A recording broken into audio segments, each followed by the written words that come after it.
are these people? We've talked about this frequently, Yeah. about Cop City, which is right outside the area you are in. I imagine it's like southeast of you. If I were to take a guess. Southwest of me. Okay. Southwest of me. So, you know that they've labeled the protesters as like domestic terrorists, right? Okay, so there's more to this that this lawyer is trying to tack on here. So Georgia frames Cop City protests as criminal conspiracy. What do you think of when you think of criminal conspiracy, Collin? Like if I were to tell you RICO case, what do you think of? I'm not sure. What should I be thinking The of? mob. Oh, yeah. Like, the Caglieris and the fucking, Capones and those guys. Those are the ones who get fucking RICO'd. So that's what we're dealing with. So Rachel McKane and David Pellow, over here at the Conversation Printing and Consortium, see Georgia's RICO indictment as an attempt to repress social movement activity using the state's tool of legal interpretation and enforcement, right? So it's, justice is a two-tiered system, yes? So they write, when does lawful protest become criminal activity? That question is at issue in Atlanta, where 57 people, Collin, 57, have been indicted and arraigned on racketeering charges for actions related to their protest against a planned police and firefighter training center. I love how they're tacking this bit on now, right? It was never a firefighter training center. It was always just a police training center that critics call Cop City. Racketeering charges typically are reserved for people accused of conspiring toward a criminal goal, such as members of organized crime networks or financiers engaged in insider trading. Okay, so like mob bosses and, Ponzi schemes, that kind of stuff, right? So Georgia Attorney General Christopher Carr is attempting to build an argument seeking to stop construction of the police training facilities through actions that include organizing protests, occupying the construction site, and vandalizing police cars and construction equipment constitutes a corrupt agreement or shared criminal goal. As scholars who study environmental change and social justice, we believe the charges seek to suppress typical acts of civil disobedience. They also target grassroots community organizing models and ideas rooted in the practice of mutual aid, people organizing collective networks in order to meet each other's basic needs. Collin, I don't know if Georgia has this, but I know Florida does. JB's talked about this frequently, where it's like it's illegal to give food to the homeless. Yeah. Right? So if you organize a group that gives food to the homeless, I don't know, like Food Not Bombs, you could be deemed the same problem, correct? Correct, yeah. Okay, so this is the thing, right? So here we have PBS, the public broadcasting network that are not government pays for anymore. It's all privately funded now. So they have some words to say about it. So here we go. Play. Dozens of people in Atlanta are facing racketeering charges in connection with protests over what they call Cop City, a proposed training center for police and firefighters. William Brangham has that story. Protests against this proposed 85-acre training center have been going on for more than 2 years. In January, protester Manuel Terran was killed in a gunfight with police as they were clearing out a site where activists were camped. This summer, the state's Attorney General, Chris Carr, obtained a sweeping indictment using the state's anti-racketeering law, charging 61 protesters and characterizing them as, quote, militant anarchists. This week, hundreds of marchers were met with flashbangs and tear gas, and today, more crowds gathered near the proposed training site, again calling for a halt to the project. Shemaine Cruz is a reporter for WABE in Atlanta who is covering it all. Shemaine, welcome back to the program.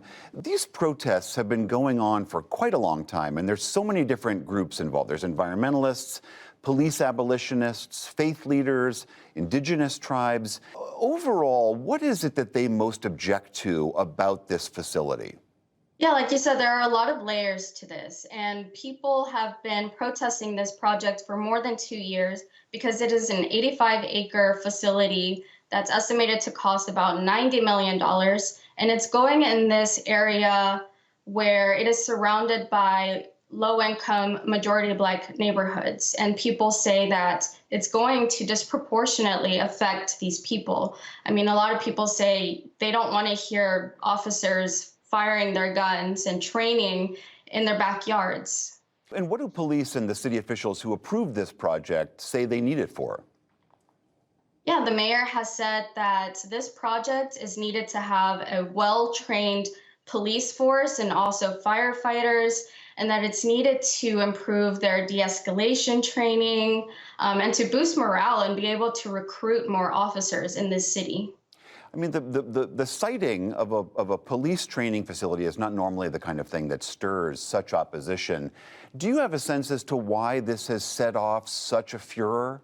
Well, I will say that protests have been going on for more than 2 years, and I started covering it in January when state troopers shot and killed a protester at the site. And that's really when people around the country started paying more attention to what's going on here. After that shooting happened, a special prosecutor investigated the case, and in late August, he determined that the shooting was justified and that he would not be pressing charges or bringing charges against the officers involved. And that's only sparked even more protests. As I mentioned, the Attorney General is using the RICO laws, which are normally used against organized crime, to go after some of these protesters. What is he alleging that they are doing that is part of this illegal conspiracy? Well, he's alleging that protesters are organizing around the country to raise funds and commit violent acts. Earlier this year in the city, people were marching and they started destroying several buildings and setting police cars on fire. And so they're calling this, it's organized crime. And that's why they're bringing these racketeering charges against them. I see. And where do those protesters who were charged, the 61, where do their cases stand right now? So these 61 protesters were arraigned earlier this month. And at that arraignment, we learned that state prosecutors have collected about 5 terabytes worth of evidence, and we expect the defense to take months to review all of this. And so at that hearing, a judge set a final plea hearing for June, so next summer, and we really expect that to go on for months. I know that you've been on the ground talking to some of the protesters themselves. Do you have a sense as to how long they're willing to keep this protest up? That's a question that I've been asking people every time that I'm out there. And they always tell me, we're not going to stop, that these racketeering charges, they see them as an attempt to silence people and dissuade them from protesting this project. But they always tell me, no, we're going to keep going, even if or when this project is completed, we're going to be protesting because, like I said, this is one of the largest facilities of this kind in the country. And since this project has started construction, we've seen other cities also trying to build their own police training center. There is a public referendum that opponents have been gathering signatures for, and they hope that that will get to the ballot and be voted on. This is something that Atlanta's mayor, Andre Dickens, has dismissed. And I wonder, how has the mayor been navigating this entire crisis? So when these organizers began collecting the signatures, he said that he would stand back and allow this process to go through. But once the organizers submitted 116,000 signatures, which is double the amount that they needed to get the issue on the ballot, now the case is in legal limbo. And he said that it's invalid and the city has refused to begin verifying these signatures. And there's actually a hearing scheduled for next month where a judge will determine next steps. All right, that is Shemaine Cruz of WABE in Atlanta. Thank you so much for bringing us up to speed on this. Thank you. Thoughts, Gilbert? Corruption Corruption in the ATL. Yay. Of course, Dozens of we have people. Black Mayor to spearhead this Uh-huh. as the shield. Mm-hmm. So yeah, we've talked about this before, but yeah, it's yep, just example Well, of capitalism at play and and they're using trying a to set a blackface they're trying to set a to precedent, which is going to be Mhm. bad. Like, right. if this works, this could end any organized protest. Yes. Like, good luck. Which, You know, which I can almost see that being a double-edged sword in a sense, sure. because this is meant to hurt. Excuse me. This is meant to hurt people of color per se, or Mhm. like anyone who's not rich, really. But I think especially people of color. But Yes.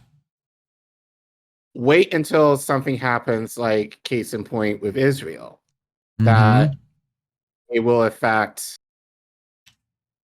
people who may have means, or as I say, or less melanated. Then they will have to make the call of doing a protest. But then for them, it would be okay. Right. But for everyone else, it's not.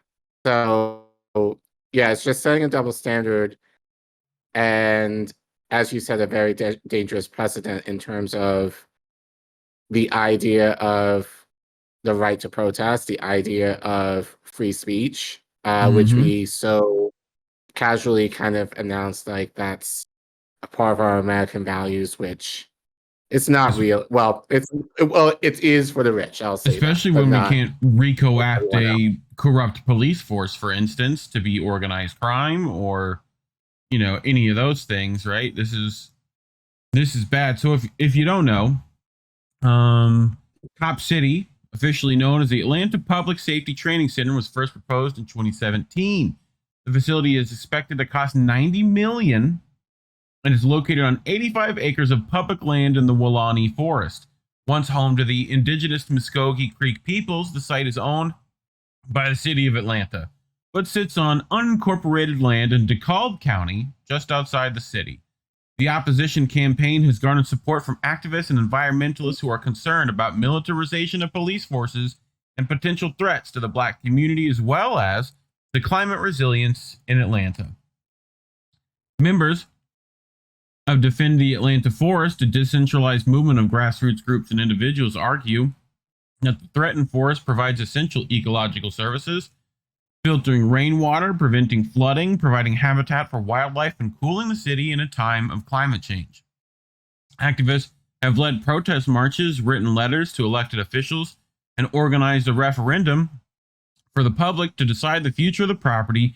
Some have camped out in the Weelaunee Forest, a method that radical environmental defense groups like Earth First have used to delay or prevent logging. In one instance, activists reportedly set construction equipment on fire. So here's the AG Carr has filed a sweeping RICO indictment against dozens of activists protesting the planned police training site. In January 23, police fatally shot activist Manuel Tortuguita Terran, who had been camping on the Cop City site for months. Authorities assert that Terran had shot and wounded a state trooper, while Terran's family contends that they were protesting peacefully, especially when we know Cop was shot by his own people. Cop got shot by a cop. We know that's what happened. Like, it's been proven. So, an independent autopsy concluded that Terran was shot 57 times while sitting with hands raised. A prosecutor opted not to file charges against state troopers involved in the shootout, calling their use of deadly force objectively reasonable. Fuck off. 57 times my ass, whatever. Right. 3 defendants have been charged with money laundering for transferring money to protesters occupying the forest around the construction site. 5 are charged with domestic terrorism and arson. Some of the accused faced up to 20 years in prison. Clashes between protesters and police have continued, Protesters organized a march for November 13th and were met by heavily armed police officers in riot gear. When activists attempted to push past the officers, the police used tear gas and flashbang grenades. Like this right here, Care Bear.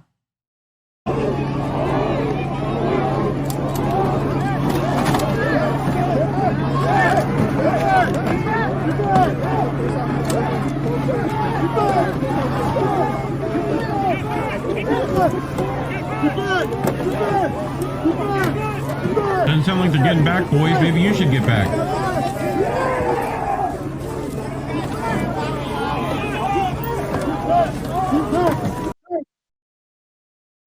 So yeah, that's what they're dealing with down there, right near you right now, Care Bear. No, next slide. So Georgia's 109-page indictment of Cop City protesters paints a broad and, in our view, troubling picture of the actions and beliefs that allegedly contributed to what it describes as a corrupt agreement. The indictment cites the 2020 killing of George Floyd by the Minneapolis police as the event that sparked the conspiracy, Care Bear. Mm-hmm. So I want to read that again. They're using the 2020 killing of George Floyd as the event that sparked this conspiracy. Okay.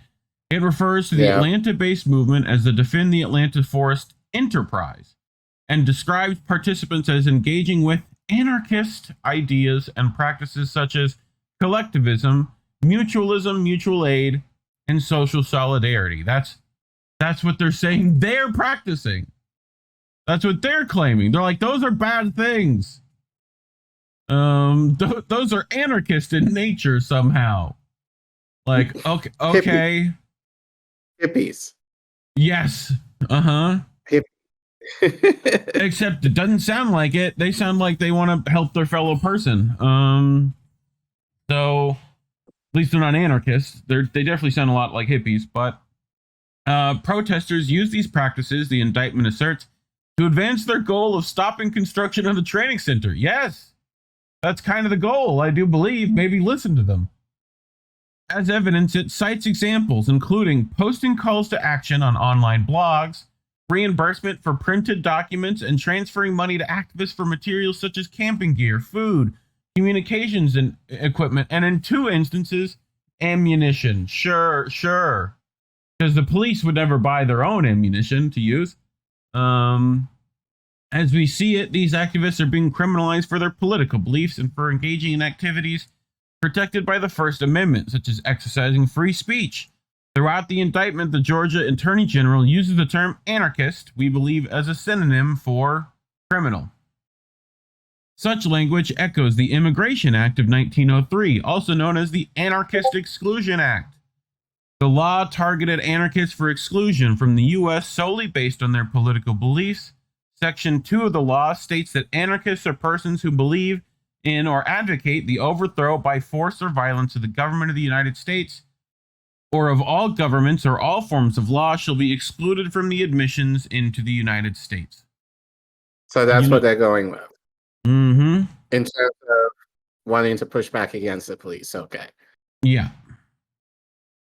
Hold on. I had to put Discord in streamer mode.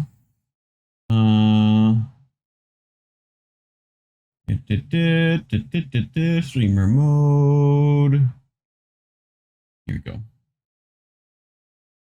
Okay. So, that's in 1903, Care Bear. Okay. Yeah. So this goes back a while. The wording reflects a widespread view of anarchy as a state of violent disorder. In fact, however many anarchist thinkers actually propose to organize society on the basis of voluntary cooperation without political institutions or hierarchical government. Collin, how fucking hilarious is it that they are RICO-acting anarchists? Can we talk about how people who aggressively oppose organization in all forms are suddenly being accused of organized crime, which they aren't anarchists, by the way, but I'm just right. But it makes sense. in terms of if you're thinking in the macro scope of suppressing people, yes, like organizing is a crime. Yeah. And I would argue, yeah, like especially after George Floyd, because people are now realizing or slowly starting to realize the power that they have in terms of, well, I think in a lot of ways it kind of created somewhat of a renaissance, I would say, in terms of actually pushing back against the establishment and not just being like passive to what they were doing to you. And so yeah, like to the elites, yeah, it is considered, because they want everyone to be controlled, they want everyone to be docile, and they want everybody just to shut up and do your job and leave us alone while we take over the world and essentially kill you. Yes. So Yep. So yeah, to them, Yep. it is. So it makes perfect sense. Another broader view of anarchy is that it is an ideology and practice of organizing communities and societies in ways that confront any and all forms of oppression, including oppression by government. Why should such a philosophy be deemed threatening? Consider recent U.S. history. Okay, Bray, let's go back. Let's go back to the 1960s and early 1970s.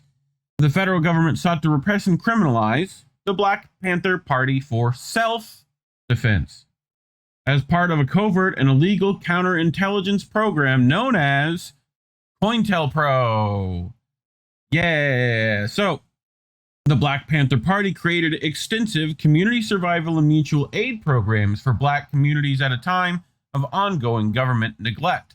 Offerings included free access to medical and dental clinics, ambulance service, and buses to visit friends and relatives in prison. The Black Panther Party organized dozens of social programs to directly meet local needs in underserved areas like New York's South Bronx. The Black Panthers' Free Breakfast for Children program fed thousands of children across the country. In Chicago, local police destroyed food the night before the program was set to begin operations. A memo by an FBI special agent called the program an attempt to create an image of civility and assume community control, thus threatening the centralized authority of the U.S. government. What does that sound like? Yeah, it sounds like people taking matters into their own hands. Yes, very much so. And not relying on the government for it. Right. Mm-hmm. And again, government does not want that. Government wants us to be self-reliant on them to accept the crumbs that they give us. So the idea that we're kind of saying no, and we're seeing this again in light of Israel, the idea that people are not being docile and speaking out and fighting back, you know, they don't want that. They can't tolerate that. Yep. So federal agencies relied mainly on covert tactics to surveil, infiltrate, and discredit the BPP. Like the Cop City protesters, the Black Panthers also engaged in direct confrontations with police. God forbid. However, we see the current use of RICO charges to address political activism and protest activities as a new tactic. In our research, we've explored how mutual aid groups establish networks of care and survival in the face of climate change. We expect mutual aid to become even more important for Black and Indigenous people of color as environmental disasters become more frequent. Yeah. From our perspective, efforts to stop anyone. Efforts to shout out to Pasta for showcasing the mutual aid happening there. Efforts to stop Cop City demonstrate the interconnection between two critical issues: over-policing of communities of color and climate change. We can see Georgia's RICO indictment as an attempt to repress social movement activity using the state's tools of legal interpretation and enforcement. Criminalizing collectivism, mutual aid, and social solidarity is particularly concerning for historically marginalized populations, who often rely on these tactics for survival. Seeking to use the state's political processes Organizers recently collected over 116,000 signatures supporting a ballot referendum that, if approved, would cancel the lease of the city-owned site for the training center. Okay, so I want people to remember that part when they said, why don't they try to do this the normal way? Right. Right? When people in Atlanta are rioting in the next year or 2 years over things like this, I want people to remember they did this. Yeah. Shout out to my cousins. Because actually, when I was here over the summer, we were eating out. Somebody came up to us and asked us to sign a petition to Cop City. I couldn't sign it obviously because I'm not an Atlanta resident, but I told my cousins, you better sign that shit. So good for you, you Kid know, Bear. so shout out to Richie and Darby for doing the do. But yeah, so you know, it's just local government here shifting the goalposts because I don't think they would believe that they would get that many people activated to care. Right. So and so surprisingly that they did. So now it's like, oh shit. Okay, now we have to do something now. Here's they the actually kicker. did shit the normal Atlanta way officials, and actually go ahead. Well, they did shit the normal way, so now we have to cheat in order to get our way. Is all I want. Yes, which we might have to do. So, however, Atlanta officials have refused to verify those signatures as they await a federal court ruling on whether the organizers missed a key deadline. Meanwhile, Atlanta is already clearing land for construction at the training site. So, yeah. Anything else to add? I mean, again, I was going to say, well, if this happens, then, you know, for constituents basically being like, in this case, the mayor here, just being like, okay, well, we won't vote. Which I was thinking about that, like, well, not voting for you, but that's not going to work because, you know, he's done what he needed to do. So already, so I'm sure he'll get compensated handsomely in terms of, and I forgot the mayor's name actually. And I was in a conference where they've mentioned this man a couple of times, and I forgot his name. But regardless, you know, like it just reminds me of Obama just basically doing the bidding of lobbyists or whatever, and basically they were like, well, you do this for us, we'll take care of you once you end your terms as president. So yeah, there was just a lot of touchiness that has happened and is continuing to happen just to ensure that Atlanta gets its militarized police force. And just as an extra note, because you mentioned this to me, because a lot of the celebrities that live here have not said shit about it. Like not Tyler said Perry. Shit. Tyler Perry, Killer Mike. Tyler Perry did an interview here, but did not say anything about Cop City. You mentioned to me, I think it was last week, that Andre 3000 is not shit, and he has an album coming out. So none of these celebrities that live in this area has said boo. If anything, I think one of them, I think it might have been Killer Mike, was like, "No, we need that shit right now." And it's like, what are you stupid or are you dumb? Which one? Like, we need more police force in Atlanta? I don't know if you've seen the police force in Atlanta. I've heard your songs. They did you pretty dirty. So, like, maybe not. Like, this is the thing they're talking about, that it's a training center. They're going to get trained to do what? The IDF going to come over and train them to do what they do to children over there, or what? Like, I've said this before, and it's fresh in my mind because I was just speaking to a person earlier tonight about this, in terms of well, for those of you, just to give clarification why I'm here for a child tax credit conference. Those of you who've watched, oh my goodness, and bubbles in my stomach. That's probably the beer that I had earlier. So, Probably. But I was sharing this with a person earlier tonight in regards to our need for, well, DC is about to bring legislation to have a child tax credit on a local level. So basically that's why I'm here, is to see what strategies I could use to help push that in DC. And I was telling her that, and she knew this, obviously, given like-minded people who were talking about a similar thing. But I mentioned, especially being a teacher, and I've mentioned this on stream, that crime has increased in DC since the summer. Now, we have either the most or among the most police per capita in the country. So theoretically, we should be just fine in terms of crime.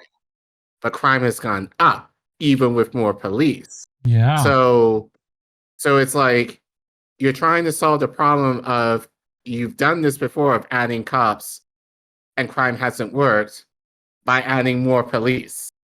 That doesn't make much. Well, it makes sense to the capitalists, but to everyone else, it doesn't. And this is where a lot of the mutual aid is coming in, is to provide needs for people. As I have said before, you want crime to go down? Economics. Give them food. Give them the things that they need. Like, money would be ideally the best thing. But if you can't necessarily give money, give the resources, the basic needs, to be able to take care of people. So if you're able to do that, then you'll see crime go down drastically, because everyone has their needs met. Nobody will have to fight for shit or steal shit in order to make a living. And it's funny how just people on these higher up positions, because that's going to take a lot of time and a lot of research, and that actually requires them to do shit that they refuse to do it, because that affects the real estate companies, investors, lobbyists, who are looking to make money for themselves and their companies and their organizations, that they are willing to do band-aids in order to ensure their wealth, over to protecting the needs of others, to ensure that our needs are being met. While in my case, DC is in chaos. And they will always say, oh, we need more cops. And it's like, again, that has not worked. Do you know why they say that? What do cops protect? Capital and property. Yes. That's it. Essentially, it's to protect them. Yeah. And so it's just really frustrating that I've said this multiple times, especially to people on Twitter, and they play dumb, but it's like, but they know it does not compute for them in terms that maybe we should actually look at this seriously and deal with it. If you're a parent and you can't afford diapers for your child, you know what you do? You steal them because you need them. Like, this is very basic stuff. We've been talking about. This goes back centuries, decades. Like, people have figured this problem out before us. So, it's not that hard. I've mentioned this before. There was a program in DC, where teens work at different organizations over the summer. So essentially, the district pays teens to work 20 hours a week at maximum throughout the summer. They get $9 an hour. Like when I worked in Boston, they had a program They had a similar program, and at that time, probably was close to like almost a decade ago. Their going rate at that time was $9 an hour. Right. DC's minimum wage is 17. You mean to tell me you can't pay teenagers at least $17 an hour? If you want them to do the work like an adult, then pay them accordingly. You know, so, and I said this, it's like, if you're not going to pay these teens, or if you're not going to give them the opportunities where they're going to be more self-sufficient and not get them in trouble, they're going to look for it on the street. And so, or really, you can make more money off the street doing other stuff. Mm-hmm. So Yep. it's like, so what are you going to do? Are you going to actually provide people and empower people with the means for them to actually to actually help ourselves, so to kind of settle a lot of these issues? Or you're just going to take the easy route to protect yourselves by putting more cops on the force, which ultimately is going to rouse up like communities of color, especially. It's just a vicious cycle. It's just like, we rise up, more cops. And yeah, so it's just like, Yeah. It's a never ending cycle with this. And it's just an excuse for them not to do what they should, like our government officials should be doing. Well, let us know what you think of Cop City down in that comment section below. Make sure to share this clip, share the stream.